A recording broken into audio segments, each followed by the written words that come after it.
हो जाता था। पितामह भीष्म का नाम देवव्रत था। भीष्म प्रतिज्ञा के कारण उनका नाम भीष्म नाम पड़ गया। उसके बाद में महाराज ने इच्छा मृत्यु सातकर्णों ने अपने पुत्र देवव्रत को इच्छा मृत्यु का वरदान दिया प्रसन्न होकर के। उसके बाद में सत्यवती का मत्स्योदरी मत्स्यगंधा कुछ भी कहो उनके साथ में महाराज होता हुआ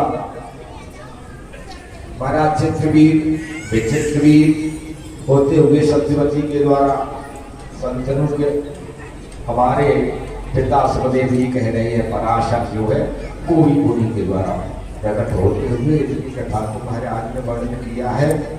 और कहे बड़े चित्रवीर विचित्रवीर को राजा क्षमा की जो है बीमारी हो गई थी, निसंतान हो गए थे।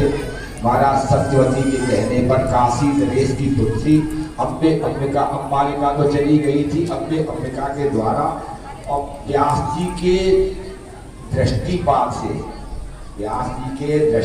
से महाराज धृतराष्ट्र पांडु और दासी के द्वारा विदुर का जन्म होता हुआ धृतराष्ट्र के 100 पुत्र और एक पुत्री दुष्टला दुर्योधन इत्यादि गांधारी धृतराष्ट्र के दुशासन दुर्योधन एक पुत्री जो जयद्रथ को ब्याही गई थी दुस्सला सिंधु नरेश के लिए। ऐसे महाराज के पांडु के 5 पुत्र साक्षात धर्म के अवतार इंद्र के अवतार पवन के अवतार महाराज भीम वगैरह होते हुए नकुल और सहदेव अश्विनी कुमारों के अवतार। ऐसे महाराज ने वर्णन करते करते तुम्हारे चाचा मारे गए और मनु मारे गए, तुम्हारे पिता उनके तुम गौरी महाराज परीक्षा उनके तुम्हारे 4 पुत्र जो है और बैठे हुए हैं। सबसे बड़े जन्मेजय है राजन परीक्षित, तुम्हारे पुत्र को तुम्हारे सामने बैठे हैं।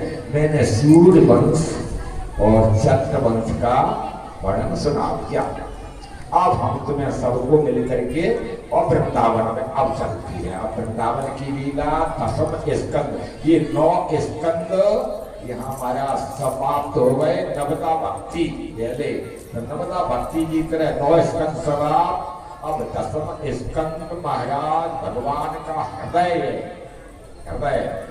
तो अब हृदय की तरह 10वें स्कंद की तरफ और वृंदावन में लेकर के तुम्हें चलते हैं। यहाँ कन्हैया का जन्म होगा। वृंदावन जाऊंगी